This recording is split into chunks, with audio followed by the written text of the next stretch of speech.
everybody. Welcome to another episode of Real Hawk Talk. I am Brian Nemhauser. You can find me all over the place at Hawk Blogger. And actually, before I bring in my two co-hosts for the night, a little bit of news. We got a little bit of news, and it's not Seahawks specific news. It is I guess Hawk Blogger, Real Hawk Talk, Hawk Blogger Mornings News. Anyone who's listening to this show, Real Hawk Talk, hopefully you've been enjoying it for many, many years. Jeff and I started this like 2017 or so. Like it's been a long time going. And the audio version of this podcast has always been available wherever you want to get podcasts. Anyone can get access to it. And it's been called Real Hawk Talk. Well, starting this morning, I have now started making Hawk Blogger Mornings available to people that want to get it anywhere that they want to get it. So where you listen to Real Hawk Talk, same place, it is going to have a new name. It is now going to say Hawk Blogger, Real Hawk Talk, and HB Mornings. Just to be as clear as possible that we're putting both of them there. So you'll be able to get both of those there. And for at least a limited time, it'll be ad-free there as well. I'll be moving to a new platform in a little while, and there'll start being some advertising show up on those podcasts. If you want to get ad-free, patreon.com/hawkblogger is where you go to get ad-free. But at least for a little while, you're going to get HB Mornings and Real Hawk Talk ad-free and for free going forward. So it'll stay free no matter what. A lot of frees going in there. You'll be able to access both of them, same place, but just keep an eye out for that. And you're going to get a lot more Seahawks content starting now. So just want to let you guys all know, I'll probably tell you that story a few more times just because it might be confusing for people that don't listen to every episode. With that, let me bring in the stalwart crew. We'll start with Derek Gebby at DERYCKG_. I'm getting faster on that one, Derek. Wearing his Huskies purple. How are you doing this fine Wednesday? I'm good. I feel like I'm getting a little sick, which isn't great, but we're going to power through. And I noticed we're all wearing gray shirts and we're all wearing hats. So this is peak content right here. It's the uniform. Yeah, I'm glad you guys got the memo. Have you traveled recently? Like, where's the sickness coming from? I was just out this weekend doing some different things. So that sounds very mysterious, Jeff. I think he was up to no good. Nothing special. I actually would be really curious what Derek Gebby's social life looks like. I kind of imagine it's mathletes related. Like maybe are you going to compete? Yeah, competitive Excel, like competitions. Who can do the quickest macros and all that. Yeah. I love it. Jeff Simmons, a frequent co-host. We get a double dip of Jeff this week. Happy to have him. The new daddy, still staying strong, still doing shows. How's life as a fresh papa, man? It's starting to get a little nice out in Toronto, and just like finally taking the kid out on a walk. And it's been a rough winter over here. So don't know what it's been like for you guys in the Northwest, but in Toronto, it was one of the worst Februaries and January weather-wise I've ever had it here. So my son was born at the beginning of January. We've barely taken him on a walk. He's barely gotten fresh air. Oh, that's rough. It was rough. That's and rough. He's starting to walk, and like, I don't know if this is just fluky time, but the last week he's been way smilier. And I don't know if it's the air. I don't know if it's the Seahawks actually made a couple signings. I don't know what it was. But I sent Brian a picture of him in a Seahawks little kind of snowsuit kind of thing to keep him warm today. So that was pretty cool. Still not sure what team he's going to cheer for, but it's been fun, man. It's been fun. It's been nice. Today I went on a long walk with him, which I felt like a fun activity. You don't get to do much as a new dad, so. Well, I thought for a second you said that he started walking, and I was like, no. That is a record pace. Yeah, he's making this guy's gonna be a first round draft pick if he's walking at like not if he's got my too old. Not if he's. So I have to give one shout out. Josh Cashman, excellent work on our thumbnail game today. Like he upped our thumbnail game. In fact, he sent me something and I kind of messed around. He's like, dude, stop screwing around with it. You're making it worse every time you touch it. And he said something much meaner than that, but I won't say what he really said. Speaking of mean things, Evan Hill, bailing on this pod because he's sick.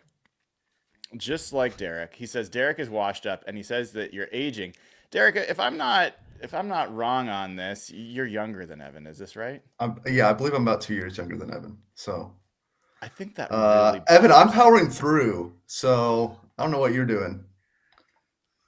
I'm sure he is eating an In-N-Out burger to make himself feel better. I have to admit, guys, when we were at when I was at the Cooper Kupp press conference yesterday, I very much wanted to ask him, like, what's the best burger in Yakima? But I'm going to save that for when I get to talk to him one-on-one. But I hear there's pretty good burgers out there. Miner Burger is supposed to be a thing. Have you guys been to, like, no. Jeff, I'm assuming I've been to Yakima. I've not heard it. Yeah. Or not heard of Miner Burger.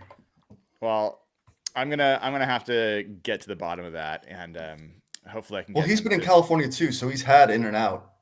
And yes, I plan on seeing if I can get him to dunk on Evan about that'd be In-N-Out. great. That'd be good. Where are you guys on In-N-Out? Are you guys like In-N-Out's great? It's fine. Don't care. It's good.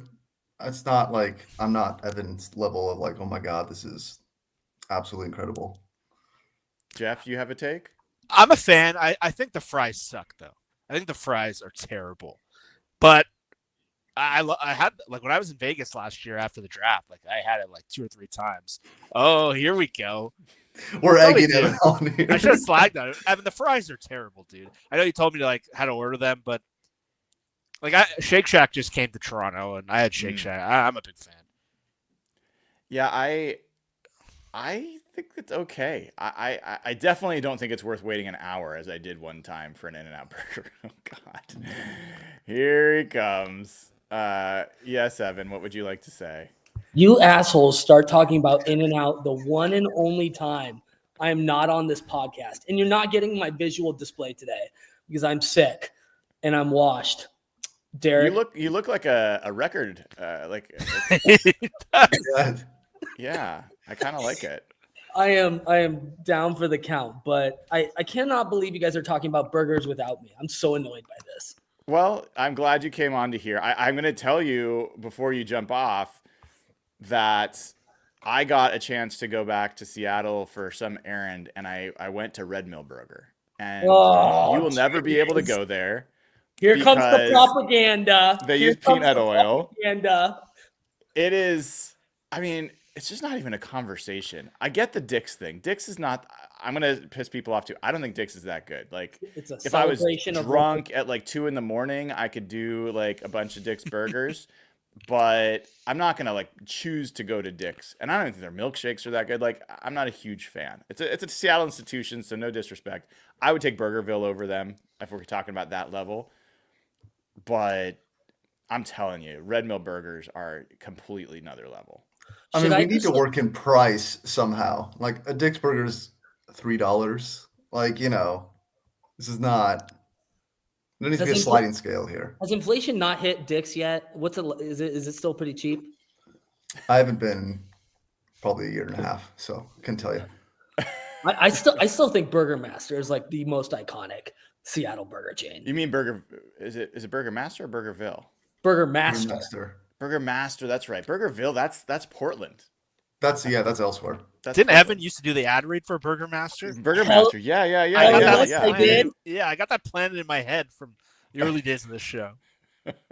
I wasn't just being paid to say that. I actually think they're really good. They're pricey. They are generally like try to work with companies we actually like. That's part of the point. So, yeah. I know from past history, people are going to get annoyed with us for talking about burgers for this long. Evan, tell them to I assume you're not going to stick around. I'm hanging around. I'm talking. You're going to hang around? Well, fuck yeah. Let's do it. All right. So, the thing, there's a bunch of stuff I wanted to talk with you guys about. Most of it we're going to get to Patreon questions because there's a boatload of them. But I was just struck yesterday listening to Cooper Kupp. And this like roller coaster. I don't know another way to describe this offseason other than a roller coaster, where you move on from your quarterback, you move on from your star receiver, you know, all this change. This comes 1 year after moving on from like Pete Carroll, the like absolute pillar of the football organization, and I found myself wondering, is this really the first year of the Mike Macdonald era? Like, is this the first year where we're going to be able to really assess John Schneider and Mike Macdonald sans Pete? And that's my first question, I guess I got to ask. And Derek, I'm gonna give this one to you to start with, and I'm curious your take. Yeah, I think for McDonald, definitely it's his first full year. He got here late last year. The offensive hires, was some of that John Schneider and not completely him. I know he wants to say he owned it, but I have my thoughts on that process last year. But this year, I mean, he's definitely fully involved, had the full free agency period to go through. He's not being forced into like the Jerome Baker linebacker signings that he was last year. So I think personnel wise, he's definitely got his pick of the litter this year, and we can make a full assessment. Sorry, go ahead. Yeah, Jeff, do you think of this as the version 1 or the version 2? Like, how do you think about this specific version of the Seahawks?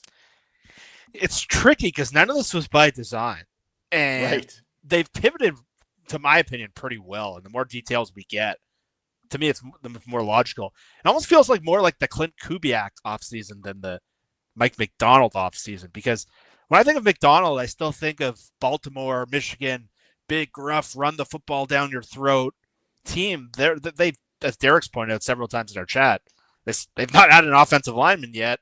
They've lost what they had. So the Mike Macdonald thing to me always felt like, on defense, they feel like Mike Macdonald.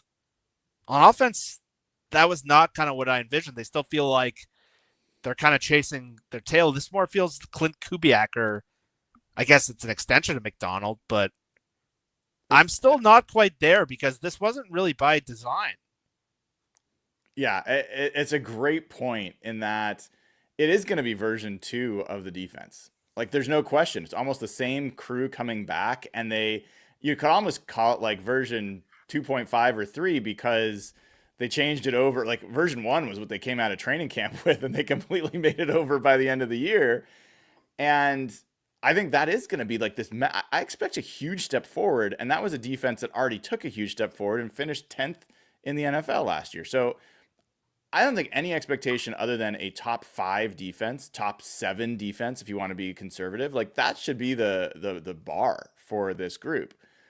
But offensively, Evan, it's new, like entirely new, like pretty much entirely new coaching staff, a coaching staff that has experience together, but a new quarterback, 2 new receivers. Who knows what else is coming, and so it feels like to some extent, like even personality wise, like the offense is one part of it, but I think the part that's hitting me is it feels like the personality of this team is very different than the personality of the team last year. I'm curious how you think about it. Yeah, I'm going to be honest with you. I don't even feel like the personalities that existed previously offensively were that large. Like, everybody thinks about Geno, everybody thinks about DK, but on the grand scheme of things, like in terms of NFL star personalities, I don't think they're in like the upper echelon of most interesting. So I don't see like a major change here, frankly, on the offensive side of the ball, personality wise. I mean, you have Cooper Kupp who comes in and immediately, I think, becomes like an instant fan favorite. I know you covered some of that yesterday, Brian, with his press conference, but he's just a guy that seems super stoked to be back in Seattle.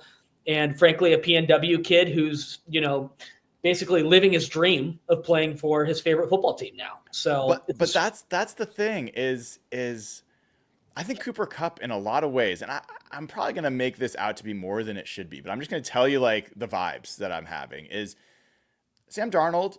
I'm excited. I'm like interested to see what he becomes and whether he can continue. And I want to talk about him a little bit. There's some more that came out from Albert Breer, some good stuff there, but he's pretty milquetoast. Like he's pretty like you're not going to get super excited. Clint Kubiak certainly is not going to get you particularly excited. And even like MVS, I think he's an interesting character, but like he's not a bigger big. Yeah. Can I just say something? The aura of this like new offensive personnel is so funny to me. It's like this mediocre white boy looking sort of like flannel wearing, like I've got a beard. They've got good hair. To be fair, Cooper Kupp has good hair. Sam Darnold has good hair. But all of these guys are wearing like it's just like from an aura perspective. Josh would probably have more expertise here. I know he's in the chat, but it's just a totally different, even visual dynamic. It's going to be funny. I thought you were describing this podcast for a second. I mean, that too. Mediocre white guys. I've tried, man. I'm still working on that. But I think Evan's the only one with good hair, though. It's true. Well, I think Derek has good hair. Wait, Derek. Yeah, I'll defend myself. I got good hair. Take the cap off. Let me see the hat. We never Take get the hat to see off. Yeah, he's got good hair. Yeah, he's got good hair.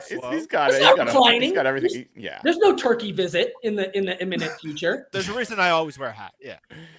But I guess what I'm saying, Evan, is, and the rest of you guys, is hearing Cooper Kupp yesterday, it just changed the vibe. It changed the vibe. Like that one press conference, and even when he signed, I could feel it in the fan base. When we did the Cooper Kupp emergency pod, fan base was like ecstatic. I don't think I've felt that unified joy, or elation is maybe a better word, from the fan base about a player since when's the last time that all the fan base, there's people who are like he's old or they too much money or that kind of stuff, but they were very much the exception to the rule. Even this pod, we're like the most crusty crony guys about oh, that's too much money for an old guy, that and we're all like, no, this is a good signing, it makes sense. So I think there's a few factors on that. One, yeah, yes, he's from the state. Everyone, they maybe not liked it because he's on the Rams, but it's a good story to root for, right? From the state, goes to FCS school, Eastern Washington, gets drafted, has an outstanding career, and now he gets to come back home. It's a great story to root for. That's easy.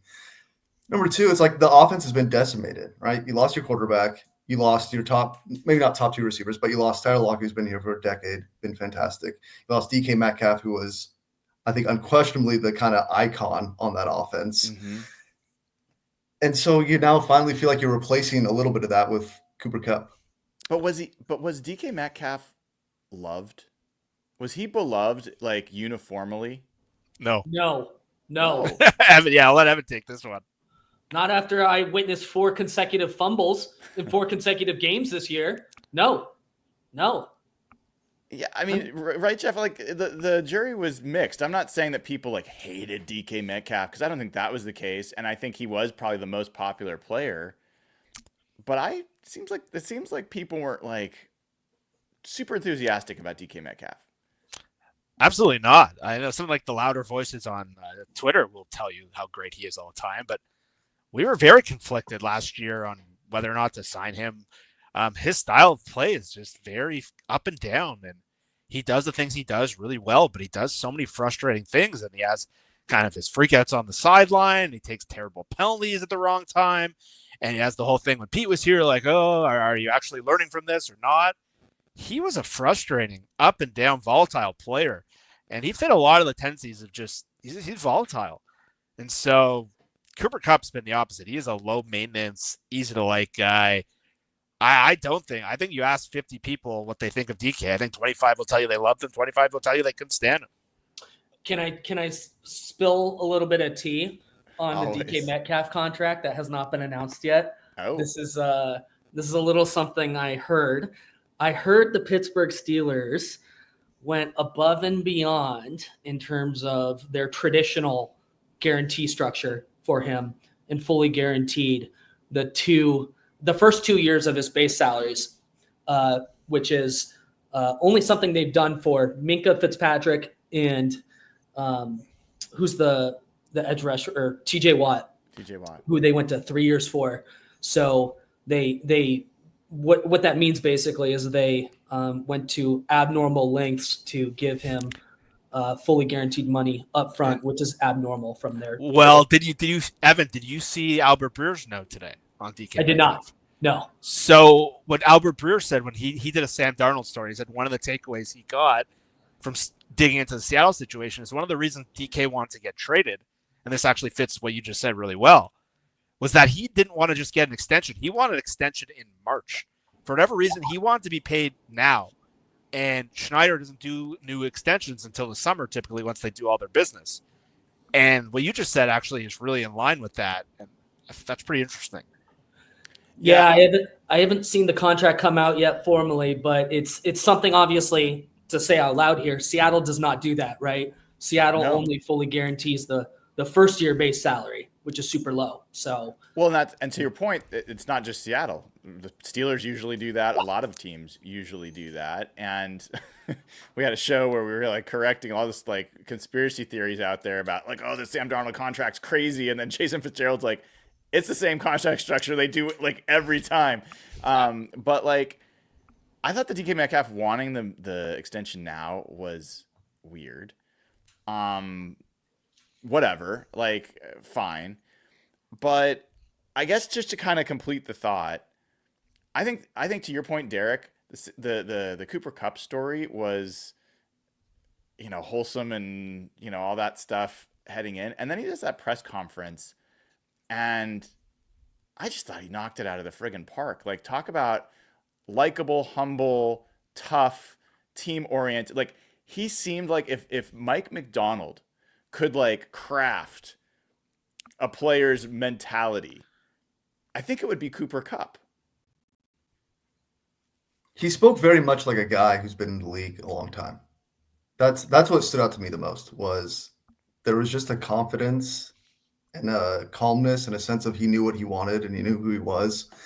And I think that's just a easy thing to enjoy and vibe with and, relate to, and, want to root for a guy like that.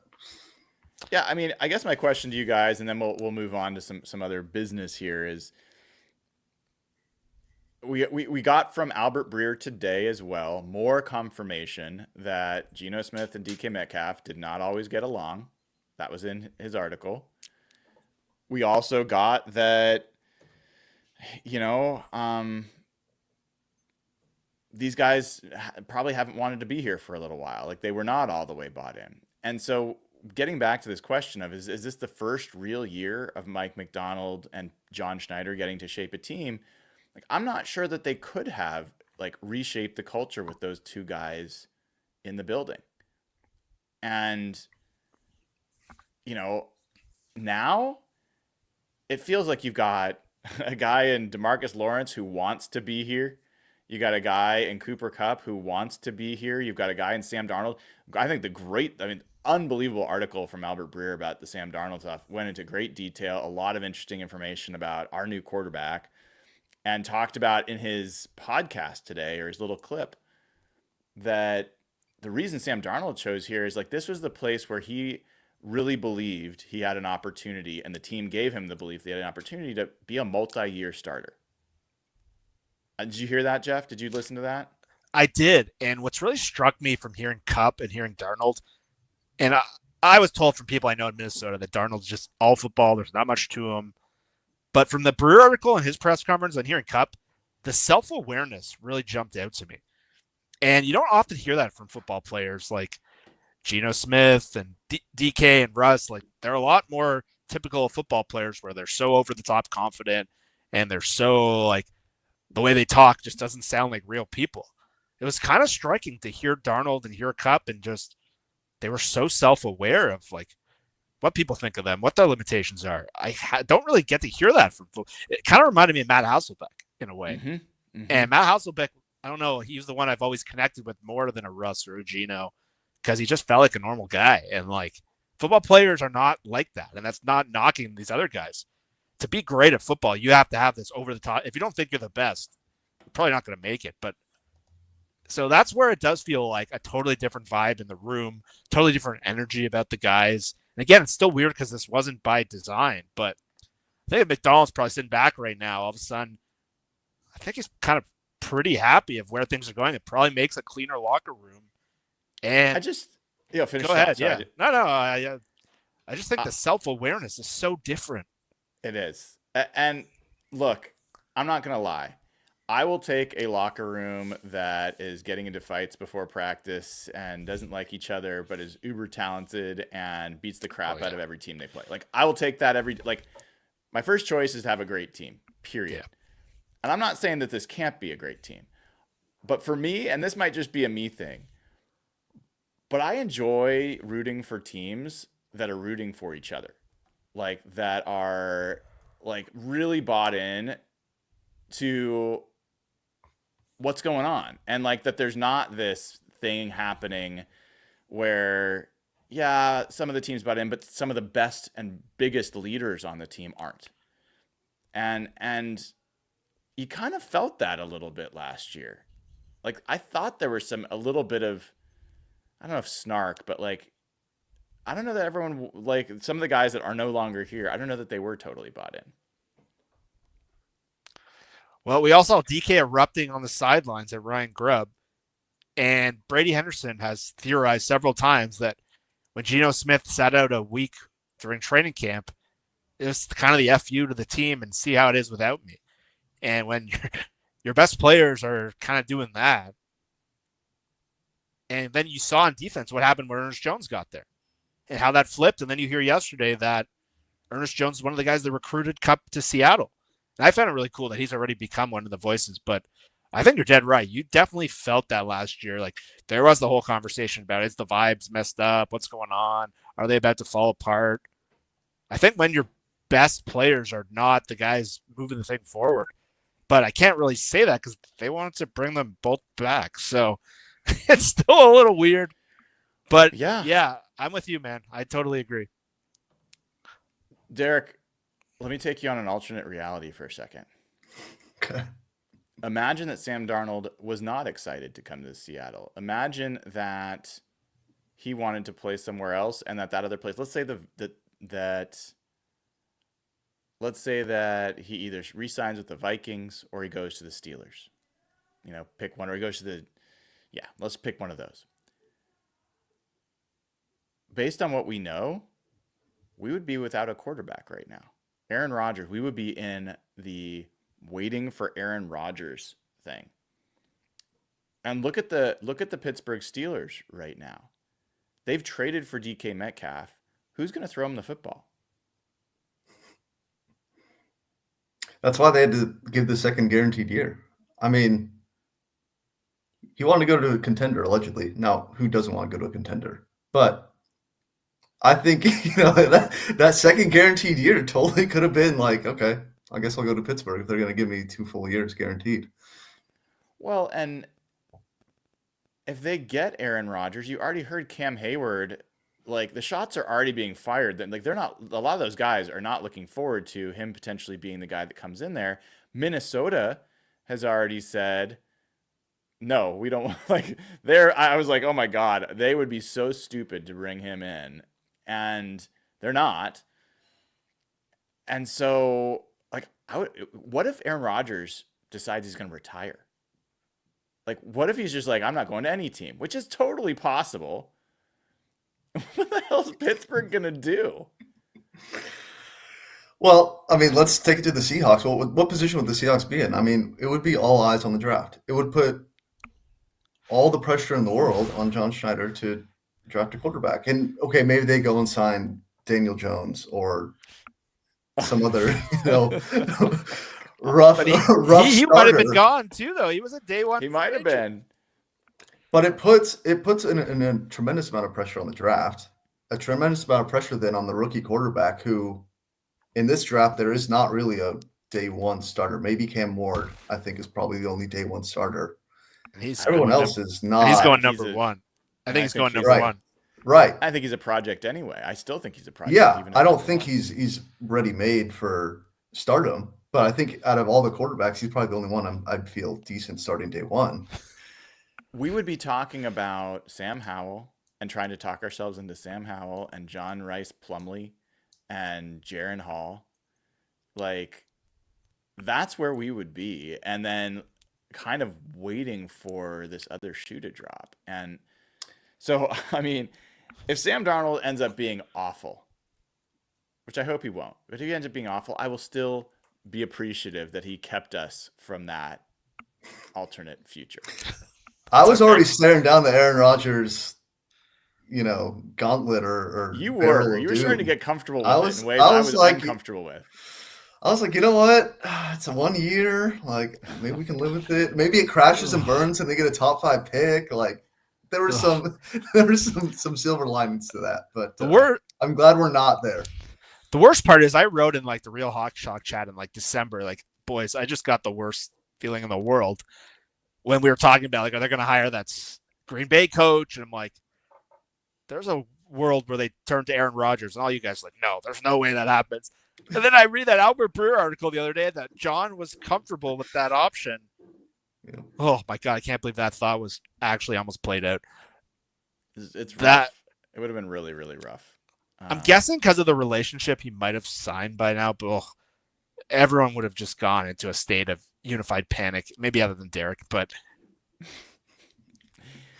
well, we'll maybe get a chance to talk a little bit of draft, but we've got a bunch of Patreon questions. And part of the reason we have a bunch is because we have started a new Discord channel, a new Discord server, as the technical term would be.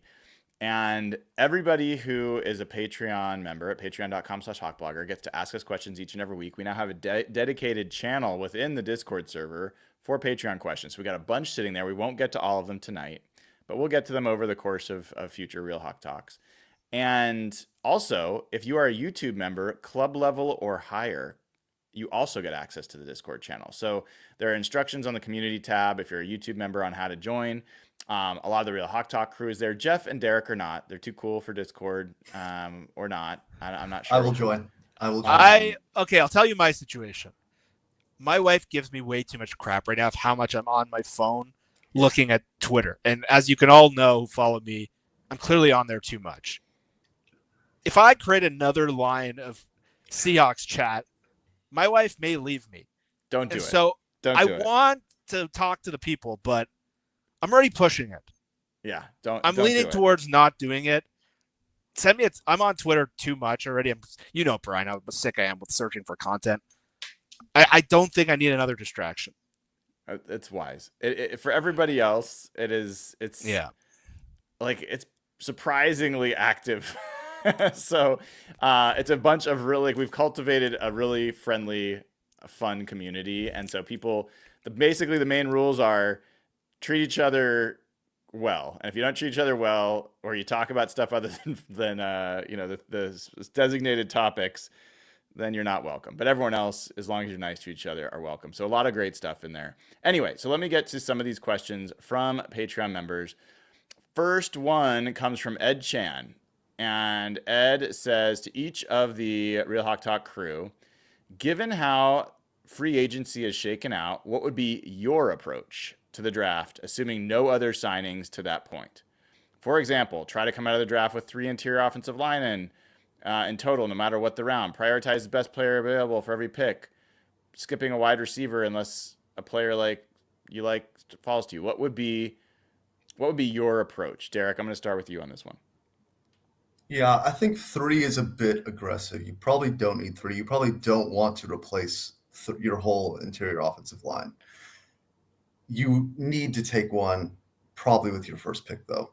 I think this has been my frustration largely about not signing an offensive lineman up to this point, which they may still do. But if they don't, similar to the quarterback situation and the pressure it puts on the draft, you create the same situation on the offensive line where you're sitting there with the same guys you had last year, minus Laken Tomlinson, and you're looking at having to start a rookie or 2 rookies, which is fine, but there's going to be growing pains. And so my approach right now is probably take one with the first pick.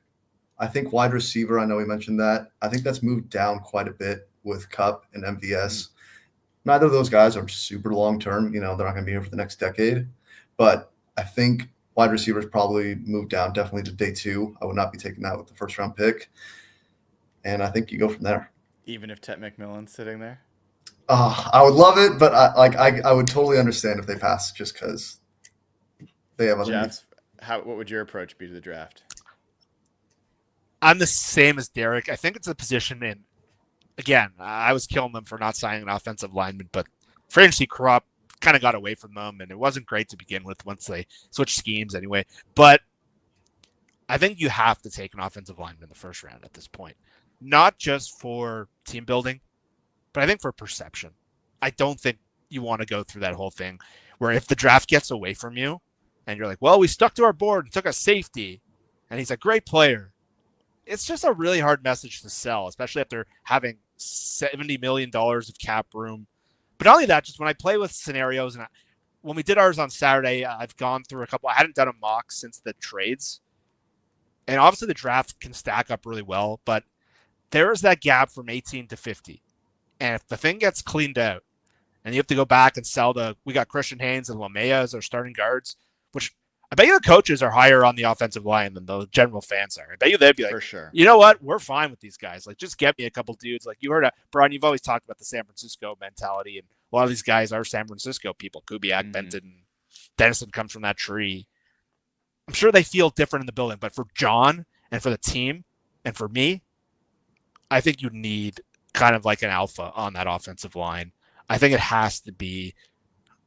I've done the drafts with one of the I really like Starks. I really like Imniori, but I just think it just puts so much danger on that gap. I don't think they could live in that space. I think just for perception wise, for you to sell hope and to make the team better, because the offensive line interior impacts everything. It impacts Kupp. It impacts Darnold. Like the run game. Like if I were them, their whole draft should be based on an infrastructure on offense, and it starts to me offensive line 18. Yeah. My quick answer there is I'm pretty much close to 100% trade back if you can get a partner into the mid-20s, pick up another day 2 pick, and draft either Donovan Jackson or Gray Zabel. I think you should be able to get one or the other of those in the first round as long as you stick around there. And then pretty much anything you do from there, take a quarterback, take a defensive lineman, take a linebacker, take a corner, take a wide receiver, take a tight end. Like, take them all. In day 2, and I think it's like shooting fish in a barrel. I think there's a lot of good players in that range. So that's where I'm at. Next question comes from Sovereign Alex. Says, and Jeff, I'm going to give this to you. Can we use our first round pick on a lower value position? I see mocks with Jahad Campbell. By the way, had I think a rotator cuff surgery we heard about today, or a labrum, something like that. And Nick Emenwari in the first round. And I worry that while good players, they won't be as impactful as a starting guard, blah, blah, blah. To me, all of our picks in the first rounder has to be a day 1 impact. And the current talent safety linebacker, I worry that taking on risk is someone who might be forced into gimmick roles in year 1. I think this is kind of what you were just saying. Yeah, and that's essentially what I'm saying. Like, I've done mocks where you take any of the safeties or you take Jahad Campbell, and watching Jahad Campbell at the combine, I'm like, this dude's a top 10 player in this draft. And even so, my mentality is usually take the best player. Like Baltimore would take a guy like Malaki Starks, and it would just work. But the Seahawks now, because of their offseason, they've pigeonholed themselves, and I don't think you should take one of those guys. The only one that would make me think twice is Tyler Warren. I think because of what he can do in the blocking game, I think that has a multiplying effect, but I don't think he's going to be there. So otherwise, I can't really get behind it because that gap from 18 to 50 could just wipe them out. Yeah. Swami Scoop says, the more I play around with mock simulators, the more I arrive at the conclusion that Jeff Simmons mentioned. See, you're already you're rent free in people's heads, Jeff. We say it yearly, but trading down to the 20s to acquire another shot would be ideal. Other teams know this, though, and we may not be able to get good value. And we don't want an LJ Collier scenario. So, Derek, regardless of players available, how do you approach the 18 picks as far as maximizing value, setting aside a blue chip player falling to us? It's a little tough. It's a good point. It does seem like the Seahawks are not quite getting the value they used to out of these trade downs in the first round. Last year, I'm pretty sure they were looking for a trade down and they didn't do it, probably because the value wasn't there. I just feel like the last couple of years when we've been doing the live draft pods on the first round, we're like, wow, that's all it costs to move up. It's not cheap, but it's like, moving from 17, 18, wherever they're at, down to 25. Might be a going to get a fourth fourth round round. pick. Yeah. Might be a fourth round pick, and it's at that point, if it was a third round, I think you feel better about it. But when it's a fourth, it's kind of like, maybe I'll just stick and pick and guarantee I get the guy I want. That's a really good point. If it's a fourth rounder, then I stick and I take the best guy. If I really feel like I can't tell which one I like better, fine. But if you're like, yeah, this guy's clearly above this guy on the board, and you're getting a fourth round pick offer, take the guy you like for sure. Can I also touch on one point before about course. taking a safety or a linebacker? I don't know if I would quite call it a gimmicky role. I'm just looking at snap counts here. Even in the final weeks when Julian Love and Kobe Bryant were kind of the established starters, Rayshawn Jenkins was still getting 25, 35, 40% of snaps. Yeah. You also have a nickel corner that's playing. So a safety that can kind of do both, I think could absolutely fit in that role and get 50% of snaps. And Tyrese Knight was playing. I mean, he was basically your second starting linebacker at that point. And I don't think you should be, writing his name in Sharpie as a guaranteed starter at this point. So I don't think there's something wrong with taking a linebacker or safety, especially if they're quite special. I think there's something very wrong with taking a linebacker in the first round. I'm like dead against that. I know, like Rob Staten, like big fan of Jahad Campbell. I know he's a very good player. There's a lot of people big on him. I saw him one of the mocks, whether it was Kuiper or Jeremiah, had him going 9, top 10. I'm like, do not do that. You do not do that. I feel much better about Tyrese Knight than I'm not putting him in Sharpie, but I think he's an ascending player, and I expect him to be a good starting linebacker. Safety, I can at least wrap my head around because of the exact point you mentioned. There's a legitimate carved out role that they do not have filled right now. You've got Jarek Reed and you've got Ty Okada as your third safeties. And I think both those guys have a chance to step up, but Nick Emanwari, if you really feel like he is a transcendent safety, I think he could be a huge difference maker in the middle of a Mike Macdonald defense. So that I get. I'm just not sold on taking a guy that's probably going to push Tyrese Knight to the bench for I don't know. That just does not feel like a good use of a first round pick this year.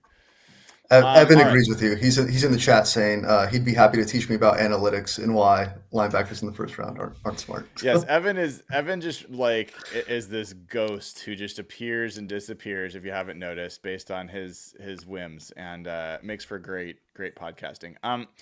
Jen says if the Seahawks go Colston Loveland at 18, speaking of Evan, how many seconds before Evan Hill loses his shit? The over under is at 5. Well, Evan's on chat, so I'll let Evan answer that. Evan won't even know who Colston Loveland is, so I think it really it'll take up until the moment of the draft day where we're telling him who all the players are, and then he'll decide whether it's a good idea. Look, if we're out on taking linebackers in the first round, we're out on taking a backup tight end in the first round, because AJ Barner is tight end 1.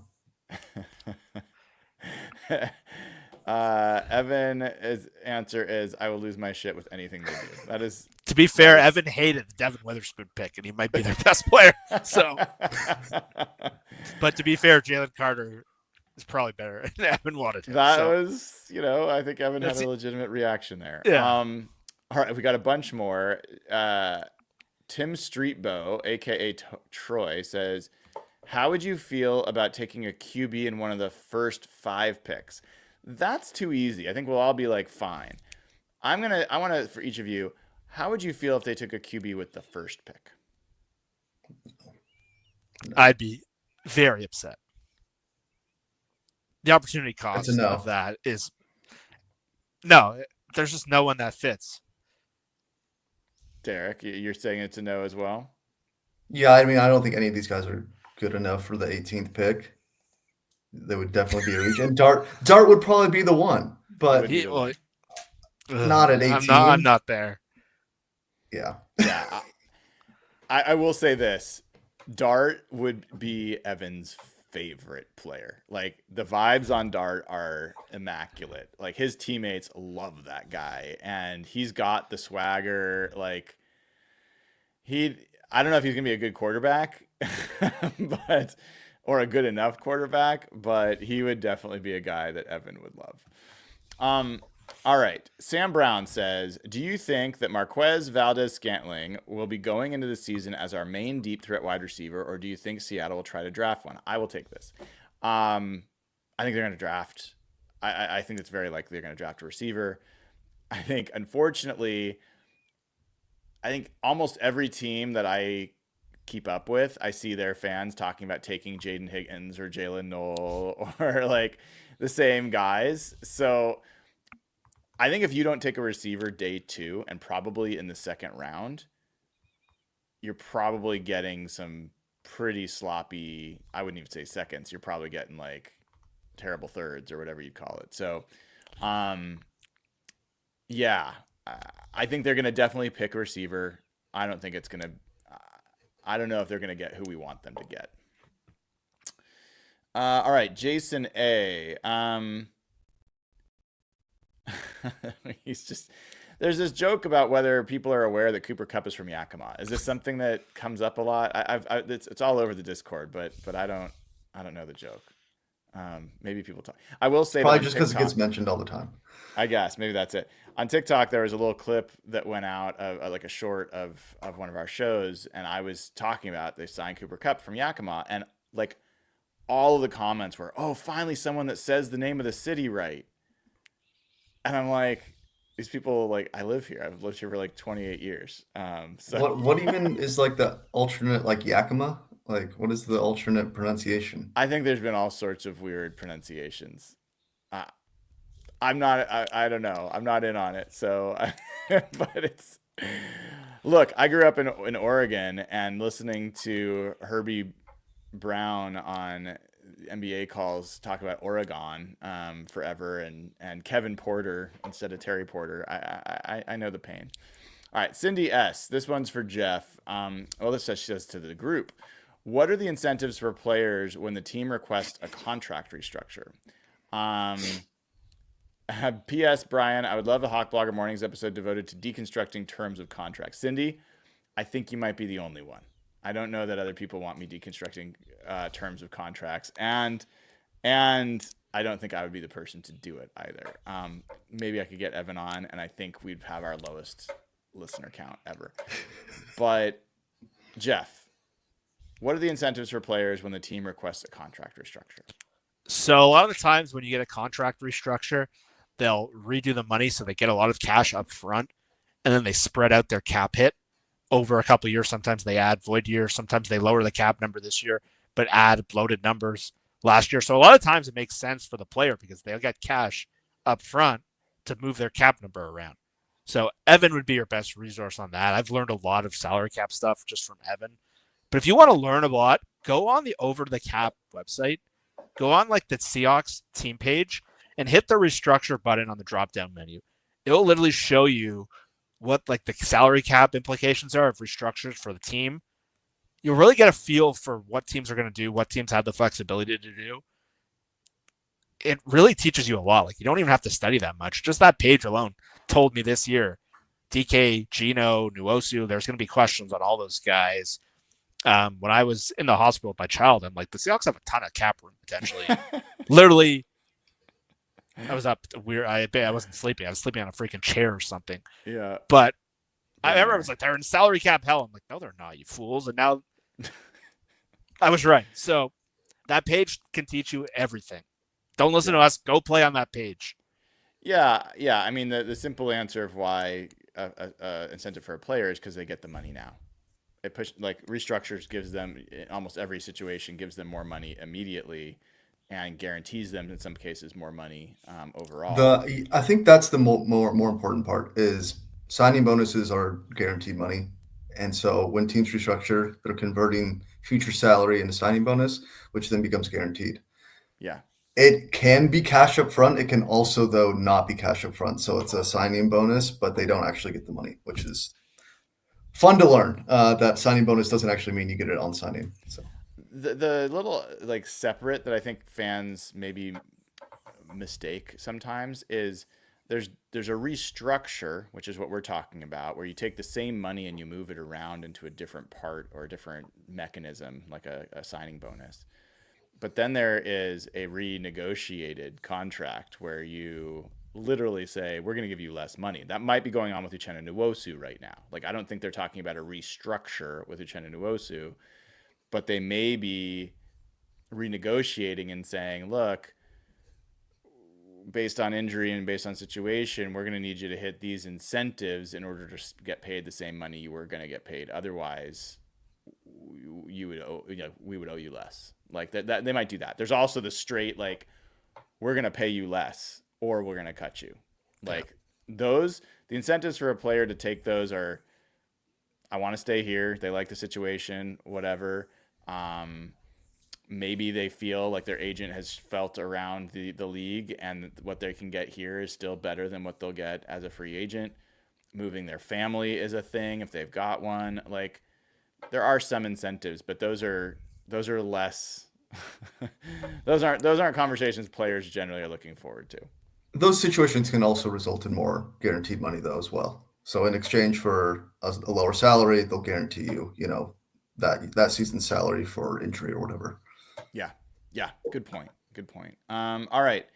You're going to make it so we don't need Evan on here. That would be amazing if you just can be our cap guy and our contract guy. See, I do that, but then, my distaste for a certain front office member, biases me. And so I say things that, like, DK was $30 million in dead money and it was only 21. So I will say this, Derek. I think John and Joey Lane are pretty much batting 1,000 on contracts so far. And the contracts seem good. Well, I think the fact that we haven't seen the details indicates that the agents aren't too keen on releasing the details, because I don't think those contracts really come from the teams. No. I think they're mostly being released by the agent. So the fact that those aren't out yet suggests that I think John Schneider has done quite well in structuring these contracts in a team-friendly manner. Did you hear that, Jeff? Did you hear that? I'm fair and balanced. I'm surprised you're not like, well, John's not doing anything. It's Joey Lane. He's the new cap guy. John hired that bum for years who has some 67 in dead money. So they do have 7 million in dead money, which is eesh. Yeah. All right. Let's get a few more of these in before we run out of time. I think we got some super chats as well. So Amy Holmes, who has become like an MVP of the community, says the fan base is divided. Do you think that John Schneider has failed because, and this is probably for you, Derek, because we haven't signed any offensive line free agents, or do you feel like he has done the best job possible for the team so far? I want to hear from both of you on that. I don't think I can say he's done the best job possible. When they traded DK Metcalf and Geno and had whatever $60, $70 million in cap, I said there were no excuses to not fix the O-line. There is no amount of money that you cannot pay to get a good quality offensive lineman. They didn't do it. I understand the Will Fry situation was maybe a little difficult because you wanted a medical. I still say there's just no excuse to not get that deal done. So to me, it is a failure up to this point to have not signed an offensive lineman.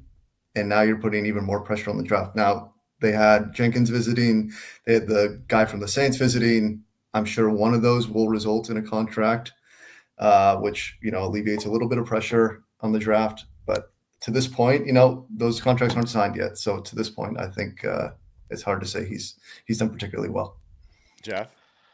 It's funny. I've liked all of their big moves, like the pivoting from Geno to Darnold, moving off DK Metcalf when it seemed like there was no ending up winning Cooper Kupp, Ernest Jones contract, Jaron Reed, all to me very good moves. I'm one of the few that likes going from Geno to Darnold in this offense. I actually think that might work, but I'm with Derek. I'm not gonna say it's a failure because I just named 4 moves that I think were good, but I don't think you ever wanted to go into a draft like this. And even the guys Derek just mentioned, they're kind of bubble players.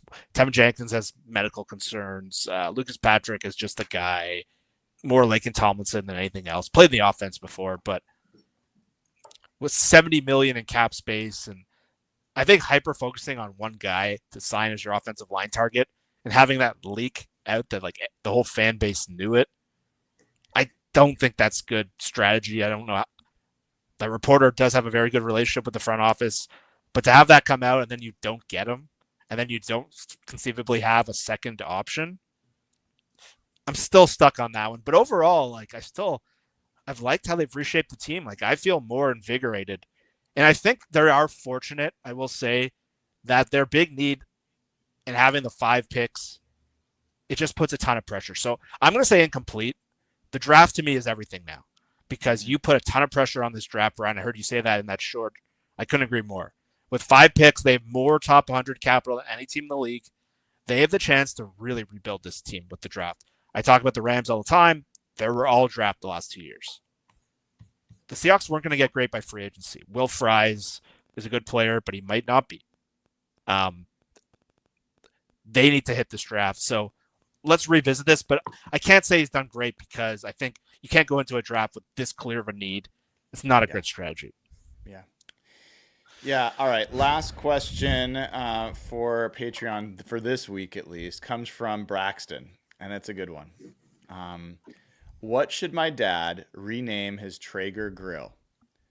Leonard Grilliams, Steak Bobo, or Beef Mode? What do you guys say? I'm going Steak Bobo. I'm going to go Beef Mode. I think that's going to last the test of time. I like Leonard Grilliams personally. So you got 3 different votes. You got a hung jury. We'll see. You can check out the chat to see what the final answer is. There's a lot of beef modes going. There's a lot of Steak Bobos. It's a close race. All right. So thank you for folks, patreon.com/hawkblogger, asking us questions each and every week. You can too sign up there. You will get the audio ad-free versions of all podcast shows available there. So make sure you check that out. Let's get to some super chats, and I'll let you guys get out of here. You want to do a mock draft? I'm going to say no tonight. Rachel just got home from a trip to Cabo, and so I haven't seen her for a few days, and she's sitting in the other room, and I haven't even said hello. So Danny McCormick says, Jeff, move to Vancouver, stay in Canada close to Seattle. Is that going to happen, Jeff? I'd be open to it. I don't think my family would sign off on that. Having our first kid, I think my wife would want to be around the parents. Family. I don't think moving 5 hours away is going to fly. So Makes probably sense. a long shot. Would be cool, though. Makes sense. CP Mortimer, who's been a member for 7 months, which really appreciate that, says DK needs money for his wedding. Yeah, congrats to DK Metcalf on getting married. You know, I saw a little clip of him on the Get Got pod. I haven't listened to it yet, but he was so disarmed. He was so just at ease. I've never seen him like that. He always has on this kind of mask, and seeing him with those 2 guys just laughing, it was cool. Like, I hope that guy ends up being really happy with whatever he's, I don't know if they want to go to Pittsburgh, but I hope he's really happy. I hope he plays well. Hawk Scoot says, DK is a freak, but his body catches killed me. That sounds like a Derekism. JSN routes and hands are so much smoother. Will be nice to see more of that this year with Kupp.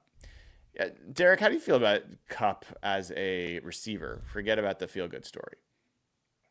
He's great. I don't know how much he's slowed down. I know the last 4, 5, 6 games, whatever, from last year were ugly, especially from a stats perspective. I can't say I watched every single game, but I watched his 2024 highlights when he signed, and dude still looks phenomenal. So if that could just be like an injury thing from the end of last year, you're getting a fantastic receiver who has dominated this league for several years. I think it's awesome. Love it. Space, who's a member, has gifted 5 Hawkblogger memberships. Appreciate you, man. Hopefully people get these, enjoy them. All you got to do is make sure you enable gifting on your YouTube account. Look it up, search for it if you don't know how to do that, and then all you got to do is like the show, subscribe to the channel. We are let's see. We are at, my gosh, we need 104 more subscribers to hit 17,000, which is wild. We just hit 16,000 a few days ago, so it's crazy. But yeah, if you engage with the show, then you get a chance at one of these free memberships. That's how YouTube decides who to give them to. Dogzilla Monster says, any percentage chance Howell starts game 1 with the new system? Injury? Yeah, it would be injury. Like, but if you're talking about outright winning the job, I think you're in fractional percentage. Like, I don't think it's a chance. The guy's been in the system already, Donald. That's the thing, is this is a guy chosen by the offensive coordinator. Yeah. Like, Yeah. it's not. This is not a has- Matt Flynn situation. And Yeah. has history with him. Yeah, was honest. So Jeff Jennings says, maybe post-draft, some free agent offensive lineman trades will become available. I don't know, man. Like, I think people talking about trades, it's always possible, but the fact of the matter is there's not even, I'm not even sure there's 16 good guards in the NFL, let alone you need 2 on each team. That would make 32 starters, let alone depth. So I just don't, the chance that someone's going to have a guard that's worth getting, that you're wanting to give up the thing to get him, the right age, right injury, right fit for the system. I think people should just get used to the fact this is going to be sign a meh free agent and have to hit in the draft. That's where we're at. I will just say, I think a trade of some sort is still a distinct possibility. You They keep still saying have that, but for what? Like, they have trades in the what are air, you- but like, what are you so doing for what? with- Like, what are they going to trade for? What are you doing with $30 million in cap space this year, or whatever Going to it might have? Vegas? I don't know what they are now. I don't know. You can roll it. That's the thing. Is like you can roll it to next year, Yeah, where you already have 100. the most Like, cap I space in looked- the league. They only have 24 players signed for next year, or something like that. 26. So they have a lot of guys to They add. need a but- lot of money to spend on re-signing guys. Yeah, I just the big leftover cap space is a little curious. Well, yeah, I'm not sure they planned on it. And I just, That's a fair and point. I think that just spending it to spend it. I mean, I think the DeMarcus Lawrence signing is kind of a spending it to spend it signing. They didn't need to do that, but he was a good player and they could afford to be luxurious. You could argue the Cooper Kupp signing is kind of like that as well. I would totally agree with that. Yep. But, you know, Jeff, you and I talked about this, you know, a week ago. Those are the only 2 guys we picked out of all the ones that were left that we'd wanted them to go after. So I don't know that now that there's someone else you'd want to spend it on. Maybe a safety, but like I don't think anyone's going to command big money. Like Justin Yeah. Simmons is out there. I don't know. Like, What's his name? Reed that just signed. yeah, there's when we went through the list, we literally pulled 2 names and they got both. So I think we did that right. Yeah, yeah. But All Tevin right, Jenkins, I don't think is going to get a lot of money. And welcome to Steven Lanyo, who's a new member on YouTube. Great to have you as a new member. Thanks to everybody who tuned in. And yes, I see the Joe Milton comments. That would be a trade I'd be fond of. But I will say, like, we kind of guessed as a group, like 3rd round is probably what they'd ask for, and that's what they're floating out there, which probably means they maybe would take a 4th round pick for Joe Milton. I'd still trade a 4th round pick for Joe Milton, like right now, personally. I kind of hope he gets traded, and I hope he just blows up. So you guys, all that give me these looks when I bring up Joe Milton, will be like, okay, Brian. I thought you were so Logan- happy that Sam Darnold wanted to be here, and then you're like, "Oh, let's trade for a quarterback." Dude, I'm all about making sure we have the best chance of the Super Bowl. And if you think like having one quarterback who has had one good year is your best path, then we see it differently. Like I'm better with you. they could honestly, they've already got now 4 quarterbacks on the roster, right? Like Darnold, Sam Howell, John Rice Plumlee, and Jaron Hall. Oh, well, those are like, But they're all quarterbacks. yeah. And But like, how many do you need for a 90-man roster? You probably need 4 or 5. So not usually. Usually they have like 3. okay, you're right. Usually- Well, they could cut one of those last 2 guys pretty quickly. So Sure. I'm just saying, even with that, I'm going to the draft. If they took 2 quarterbacks in this draft, like one and like a flyer in the 7th round, I wouldn't hate it. Joe Milton was a 6th rounder last year, and they're now like potentially flipping him for a 3rd. If you hit on one of these young quarterbacks, and Sam Darnold has the contract he has, you could flip Sam Darnold potentially for a 2nd next year. Like if he plays well this year, but you really like your rookie, oh yeah, absolutely potentially trade him for something meaningful. Derek doesn't believe it. If he's having that year, I'm not sure why you would trade him when you have him for a cheap contract for What if 2 more Jackson years. Dart looks like Brett Favre, man? Like, and you're like, we're gonna maximize our rookie contract, and we're gonna shift those dollars elsewhere and go get some big name. I mean, if Sam Darnold has a repeat of last year, Yeah. you think that's still a tradable? I just think that's a really hard sell to be like, look, this guy won us 14 games, but What if I mean that draft class, what if you get enough draft capital you could then package up and try to get Arch Manning or like okay, I'm not in on Arch Manning. I'm like, I don't know how much college football you guys watch. He did not look like a special to me. So I don't think I think there's a very strong possibility he's going to come out to like 2027. this is how people feel about me talking about Joe Milton. They're telling they think I need a drug test. It would come back negative. I'm sorry to disappoint you. I don't even really drink anymore, for God's sakes. Matt McManus says DK's draft call was the best. He was a good Hawk. Yeah, that was fun. Yeah. That was fun. In an era All right, where they guys. missed on like every draft pick, that was a very cool one. That was cool. That was like Yeah. the one hit of like 5-year run. So, Dude, I did this whole dissection of how they traded the Frank Clark pick and how then they traded back and they got all these other picks for it. And I went back and I looked at it recently and it's like, oh God. It's like DK Metcalf and then just like a bunch of crap.